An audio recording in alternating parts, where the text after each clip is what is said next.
The Strange Case of Dr. Jekyll and Mr. Hyde by Robert Louis Stevenson. Chapters 4 to 7. Chapter 4. The Carew Murder Case. Nearly a year later, in the month of October 18-something, London was startled by a crime of singular ferocity and rendered all the more notable by the high position of the victim. The details were few and startling. A maidservant living alone in a house not far from the river had gone upstairs to bed about 11.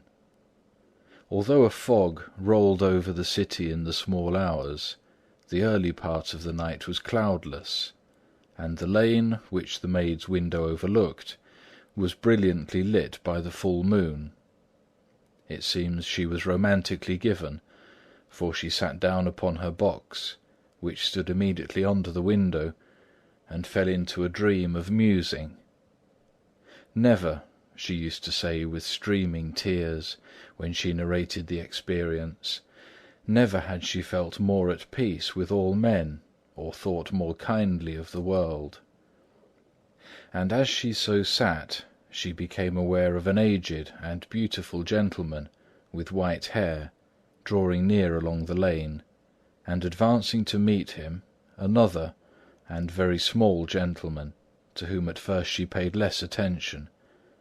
When they had come within speech, which was just under the maid's eyes, the older man bowed and accosted the other with a very pretty manner of politeness. It did not seem as if the subject of his address were of great importance. Indeed, from his pointing, it sometimes appeared as if he were only inquiring his way. But the moon shone on his face as he spoke, and the girl was pleased to watch it.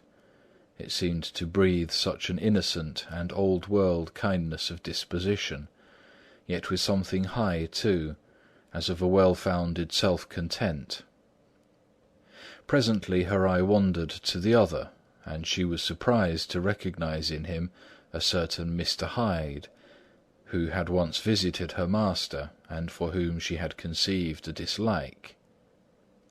He had in his hand a heavy cane, with which he was trifling, but he answered never a word, and seemed to listen with an ill-contained impatience. Then all of a sudden he broke out in a great flame of anger, stamping with his foot, brandishing the cane, and carrying on, as the maid described it, like a madman. The old gentleman took a step back, with the air of one very much surprised and a trifle hurt, and at that Mr. Hyde broke out of all bounds, and clubbed him to the earth. And next moment, with ape-like fury, he was trampling his victim under foot, and hailing down a storm of blows, under which the bones were audibly shattered, and the body jumped upon the roadway. At the horror of these sights and sounds, the maid fainted. It was 2:00 when she came to herself and called for the police. The murderer was gone long ago, but there lay his victim in the middle of the lane, incredibly mangled. The stick with which the deed had been done, although it was of some rare and very tough and heavy wood, had broken in the middle under the stress of this insensate cruelty, and one splintered half had rolled in the neighbouring gutter. The other, without doubt, had been carried away by the murderer. A purse and a gold watch were found upon the victim, but no cards or papers, except a sealed and stamped envelope, which he had been probably carrying to the post, and which bore the name and address of Mr. Utterson. This was brought to the lawyer the next morning, before he was out of bed, and he had no sooner seen it and been told the circumstances than he shot out a solemn lip. "I shall say nothing till I have seen the body," said he. "This may be very serious. Have the kindness to wait while I dress." And with the same grave countenance he hurried through his breakfast and drove to the police station, whither the body had been carried. As soon as he came into the cell, he nodded. "Yes," said he, "I recognise him. I am sorry to say that this is Sir Danvers Carew." "Good God, sir!" exclaimed the officer. "Is it possible?" And the next moment his eye lighted up with professional ambition. "This will make a deal of noise," he said, "and perhaps you can help us to the man." And he briefly narrated what the maid had seen, and showed the broken stick. Mr. Utterson had already quailed at the name of Hyde, but when the stick was laid before him, he could doubt no longer. Broken and battered as it was, he recognised it for one that he had himself presented many years before to Henry Jekyll. "Is this Mr. Hyde a person of small stature?" he inquired. "Particularly small and particularly wicked-looking is what the maid calls him," said the officer. Mr. Utterson reflected, and then, raising his head, "If you will come with me in my cab," he said, "I think I can take you to his house."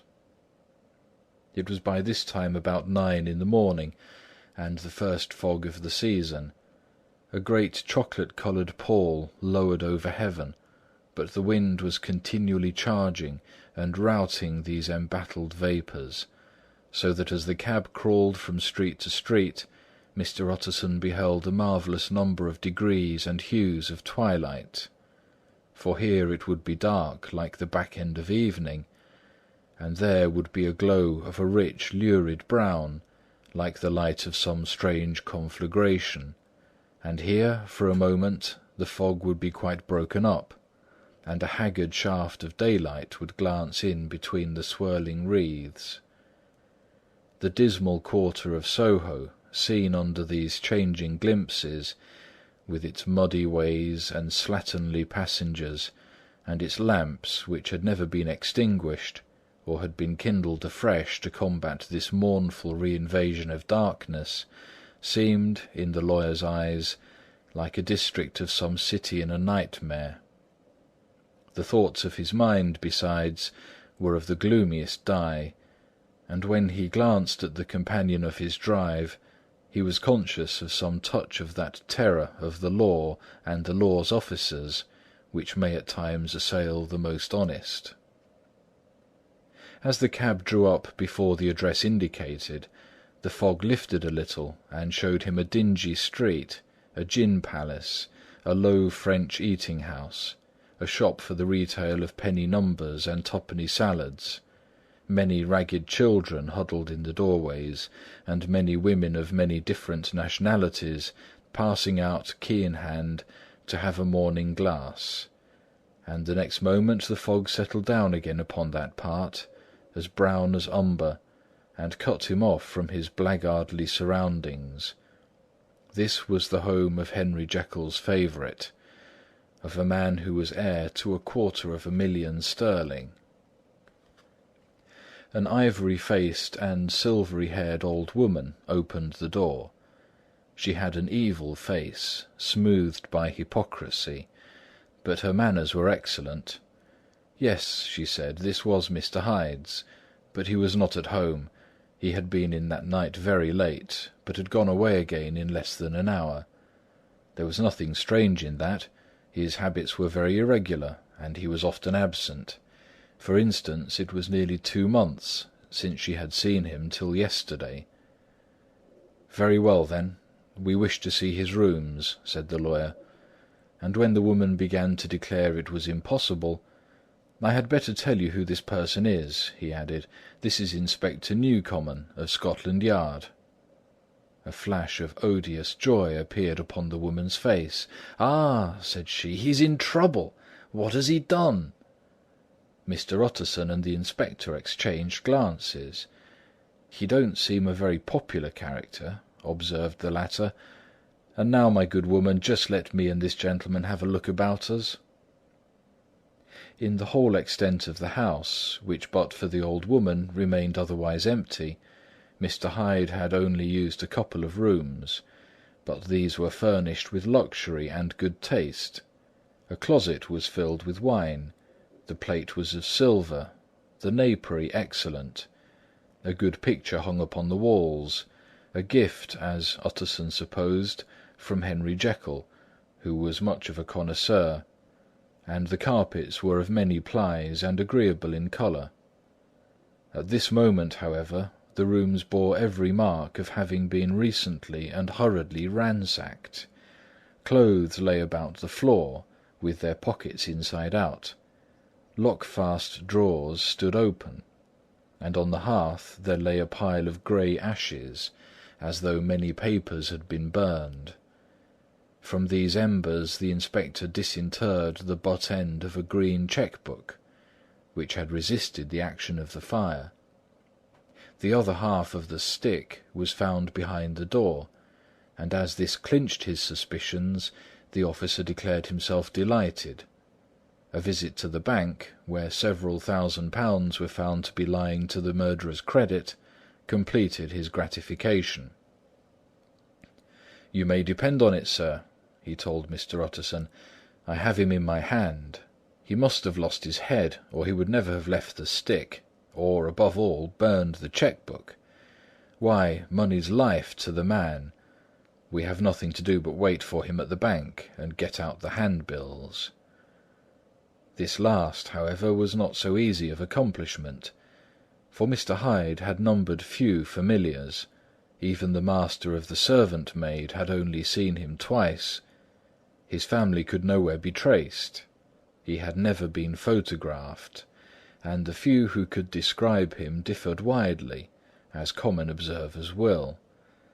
Only on one point were they agreed, and that was the haunting sense of unexpressed deformity with which the fugitive impressed his beholders. Chapter 5. Incident of the Letter.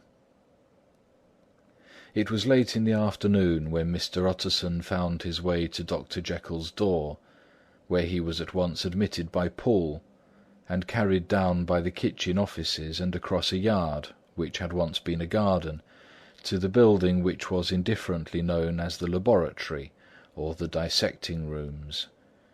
The doctor had bought the house from the heirs of a celebrated surgeon, and his own tastes being rather chemical than anatomical, had changed the destination of the block at the bottom of the garden. It was the first time that the lawyer had been received in that part of his friend's quarters, and he eyed the dingy windowless structure with curiosity, and gazed round with a distasteful sense of strangeness, as he crossed the theatre, once crowded with eager students and now lying gaunt and silent, the tables laden with chemical apparatus, the floor strewn with crates and littered with packing straw, and the light falling dimly through the foggy cupola. At the further end, a flight of stairs mounted to a door covered with red baize, and through this Mr. Utterson was at last received into the doctor's cabinet. It was a large room, fitted round with glass presses, furnished, among other things, with a cheval-glass and a business table, and looking out upon the court by 3 dusty windows barred with iron. The fire burned in the grate, a lamp was set lighted on the chimney shelf, for even in the houses the fog began to lie thickly, and there, close up to the warmth, sat Dr. Jekyll, looking deadly sick. He did not rise to meet his visitor, but held out a cold hand and bade him welcome in a changed voice. "And now," said Mr. Utterson, as soon as Poole had left them, "you have heard the news?" The doctor shuddered. "They were crying it in the square," he said. "I heard them in my dining-room." "One word," said the lawyer. "Carew was my client, but so are you, and I want to know what I am doing. You have not been mad enough to hide this fellow." "Utterson, I swear to God," cried the doctor, "I swear to God, I will never set eyes on him again. I bind my honour to you that I am done with him in this world. It is all at an end. And indeed he does not want my help. You do not know him as I do. He is safe, he is quite safe. Mark my words, he will never more be heard of." The lawyer listened gloomily. He did not like his friend's feverish manner. "You seem pretty sure of him," he said, "and for your sake I hope you may be right. If it came to a trial, your name might appear." "I am quite sure of him," replied Jekyll. "I have grounds for certainty that I cannot share with anyone. But there is one thing of which you may advise me. I have received a letter, and I am at a loss whether I should show it to the police. I should like to leave it in your hands, Utterson. You would judge wisely, I am sure. I have so great a trust in you." "You fear, I suppose, that it might lead to his detection?" asked the lawyer. "No," said the other. "I cannot say that I care what becomes of Hyde. I am quite done with him. I was thinking of my own character, which this hateful business has rather exposed." Utterson ruminated a while. He was surprised at his friend's selfishness, and yet relieved by it. "Well," said he at last, "let me see the letter." The letter was written in an old upright hand, and signed Edward Hyde, and it signified, briefly enough, that the writer's benefactor, Dr. Jekyll, whom he had long so unworthily repaid for 1,000 generosities, need labour under no alarm for his safety, as he had means of escape on which he placed a sure dependence. The lawyer liked this letter well enough. It put a better colour on the intimacy than he had looked for, and he blamed himself for some of his past suspicions. "Have you the envelope?" he asked. "I burned it," replied Jekyll, "before I thought what I was about, but it bore no postmark. The note was handed in." "Shall I keep this and sleep upon it?" asked Utterson. "I wish you to judge for me entirely," was the reply. "I have lost confidence in myself." "Well, I shall consider," returned the lawyer. "And now one word more. It was Hyde who dictated the terms in your will about that disappearance?" The doctor seemed seized with a qualm of faintness. He shut his mouth tight and nodded. "I knew it," said Utterson. "He meant to murder you. You have had a fine escape." "I have had what is far more to the purpose," returned the doctor solemnly. "I have had a lesson. O God, Utterson, what a lesson I have had!" And he covered his face for a moment with his hands. On his way out, the lawyer stopped and had a word or two with Poole. "By the by," said he, "there was a letter handed in to-day. What was the messenger like?" But Poole was positive nothing had come except by post, and only circulars by that, he added. This news sent off the visitor with his fears renewed. Plainly the letter had come by the laboratory door. Possibly, indeed, it had been written in the cabinet, and if that were so, it must be differently judged, and handled with the more caution. The newsboys, as he went, were crying themselves hoarse along the footways. "Special edition! Shocking murder of an MP!" That was the funeral oration of one friend and client, and he could not help a certain apprehension lest the good name of another should be sucked down in the eddy of the scandal.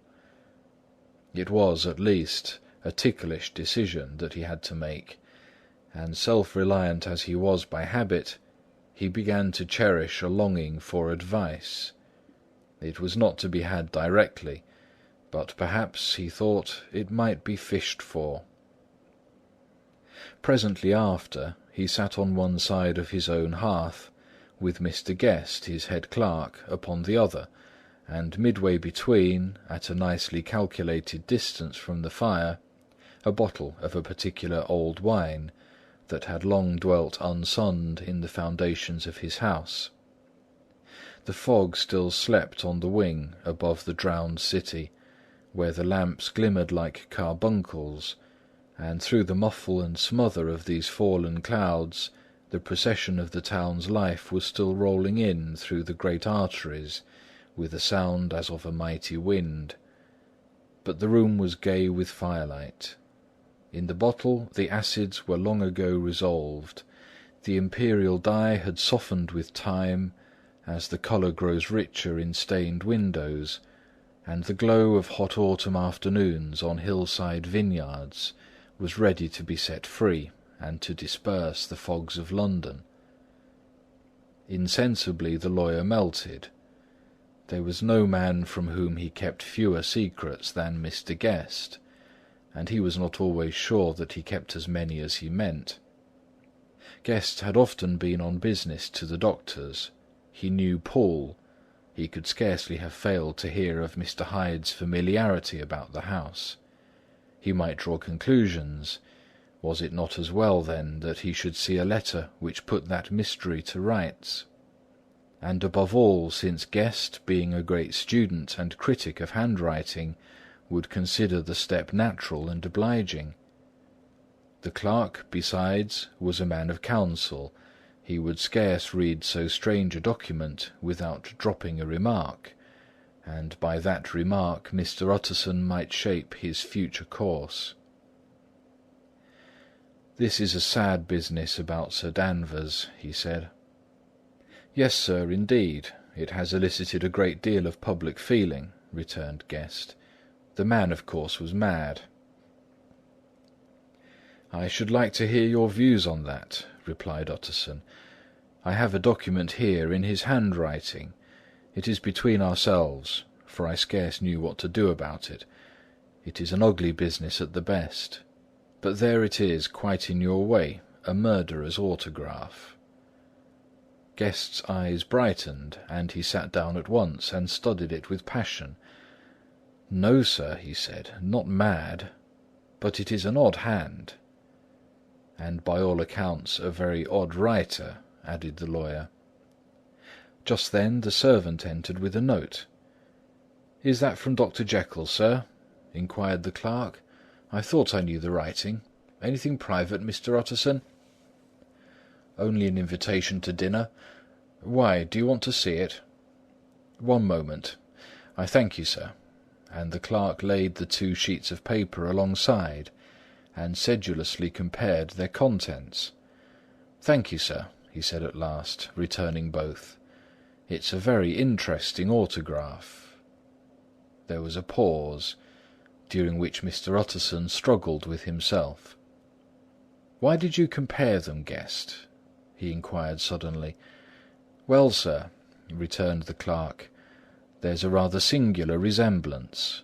The 2 hands are in many points identical, only differently sloped." "Rather quaint," said Utterson. "It is, as you say, rather quaint," returned Guest.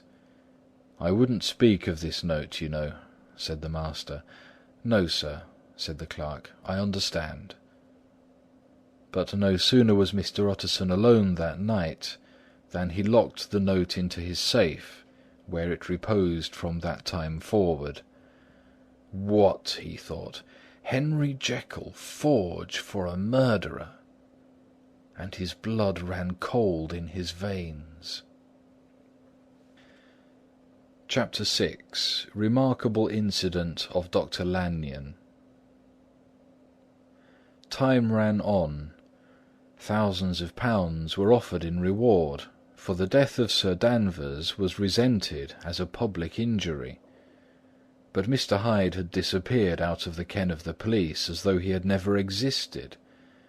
Much of his past was unearthed, indeed, and all disreputable. Tales came out of the man's cruelty, at once so callous and violent, of his vile life, of his strange associates, of the hatred that seemed to have surrounded his career, but of his present whereabouts not a whisper. From the time he had left the house in Soho on the morning of the murder, he was simply blotted out, and gradually, as time drew on, Mr. Utterson began to recover from the hotness of his alarm, and to grow more at quiet with himself. The death of Sir Danvers was, to his way of thinking, more than paid for by the disappearance of Mr. Hyde. Now that that evil influence had been withdrawn, a new life began for Dr. Jekyll. He came out of his seclusion, renewed relations with his friends, became once more their familiar guest and entertainer, and whilst he had always been known for charities, he was now no less distinguished for religion. He was busy, he was much in the open air, he did good, his face seemed to open and brighten, as if with an inward consciousness of service, and for more than 2 months the doctor was at peace. On the 8th of January, Utterson had dined at the doctor's with a small party. Lanyon had been there, and the face of the host had looked from one to the other, as in the old days when the trio were inseparable friends. On the 12th, and again on the 14th, the door was shut against the lawyer. The doctor was confined to the house, Poole said, and saw no one. On the 15th he tried again, and was again refused, and having now been used for the last 2 months to see his friend almost daily, he found this return of solitude to weigh upon his spirits. The 5th night he had in Guest to dine with him, and the 6th he betook himself to Dr. Lanyon's. There at least he was not denied admittance, but when he came in he was shocked at the change which had taken place in the doctor's appearance. He had his death warrant written legibly upon his face. The rosy man had grown pale, his flesh had fallen away, he was visibly balder and older, and yet it was not so much these tokens of a swift physical decay that arrested the lawyer's notice, as a look in the eye and quality of manner that seemed to testify to some deep-seated terror of the mind. It was unlikely that the doctor should fear death, and yet that was what Utterson was tempted to suspect. Yes, he thought, he is a doctor, he must know his own state, and that his days are counted, and the knowledge is more than he can bear. And yet when Utterson remarked on his ill looks, it was with an air of great firmness that Lanyon declared himself a doomed man. "I have had a shock," he said, "and I shall never recover. It is a question of weeks. Well, life has been pleasant. I liked it. Yes, sir, I used to like it. I sometimes think if we knew all, we should be more glad to get away." "Jekyll is ill too," observed Utterson. "Have you seen him?" But Lanyon's face changed, and he held up a trembling hand. "I wish to see or hear no more of Dr. Jekyll," he said in a loud, unsteady voice. "I am quite done with that person, and I beg that you will spare me any allusion to one whom I regard as dead." "Tut, tut," said Mr. Utterson, and then after a considerable pause, "Can't I do anything?" he inquired. "We are 3 very old friends, Lanyon. We shall not live to make others." "Nothing can be done," returned Lanyon. "Ask himself." "He will not see me," said the doctor. "I'm not surprised at that," was the reply. "Some day, Utterson, after I am dead, you may perhaps come to learn the right and wrong of this. I cannot tell you. And in the meantime, if you can sit and talk with me of other things, for God's sake stay and do so.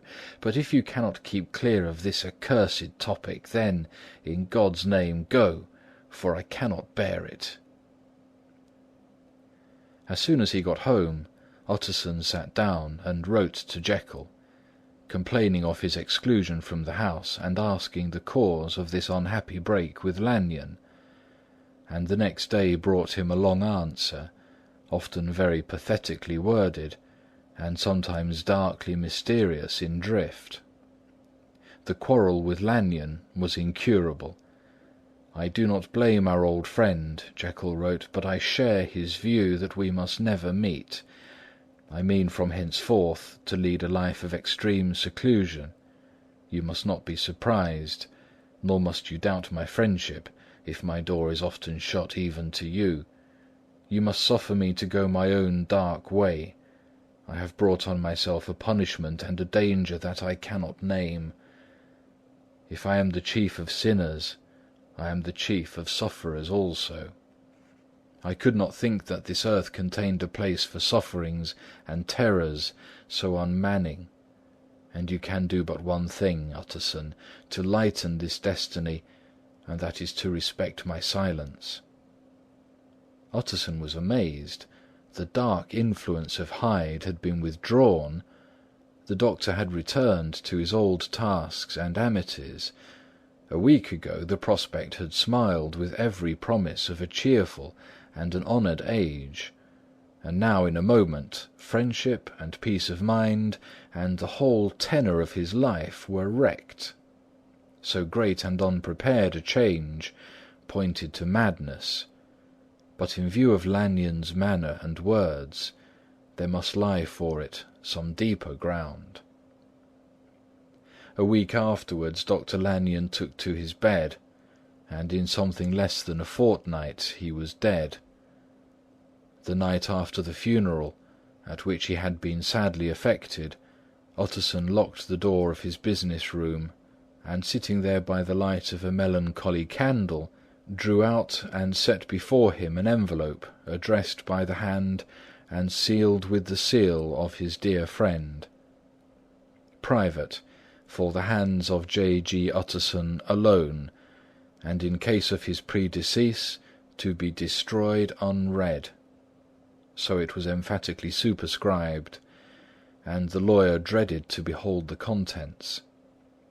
"I have buried one friend to-day," he thought. "What if this should cost me another?" And then he condemned the fear as a disloyalty, and broke the seal. Within there was another enclosure, likewise sealed, and marked upon the cover as "Not to be opened till the death or disappearance of Dr. Henry Jekyll." Utterson could not trust his eyes. Yes, it was disappearance. Here again, as in the mad will which he had long ago restored to its author, here again were the idea of a disappearance, and the name of Henry Jekyll bracketed. But in the will, that idea had sprung from the sinister suggestion of the man Hyde. It was set there with a purpose all too plain and horrible. Written by the hand of Lanyon, what could it mean? A great curiosity came on the trustee to disregard the prohibition and dive at once to the bottom of these mysteries. But professional honour and faith to his dead friend were stringent obligations, and the packet slept in the inmost corner of his private safe. It is one thing to mortify curiosity, another to conquer it, and it may be doubted if, from that day forth, Utterson desired the society of his surviving friend with the same eagerness. He thought of him kindly, but his thoughts were disquieted and fearful. He went to call indeed, but he was perhaps relieved to be denied admittance. Perhaps in his heart he preferred to speak with Poole upon the doorstep, and surrounded by the air and sounds of the open city, rather than to be admitted into that house of voluntary bondage, and to sit and speak with its inscrutable recluse. Poole had, indeed, no very pleasant news to communicate. The doctor, it appeared, now more than ever confined himself to the cabinet over the laboratory, where he would sometimes even sleep. He was out of spirits. He had grown very silent. He did not read. It seemed as if he had something on his mind. Utterson became so used to the unvarying character of these reports that he fell off little by little in the frequency of his visits.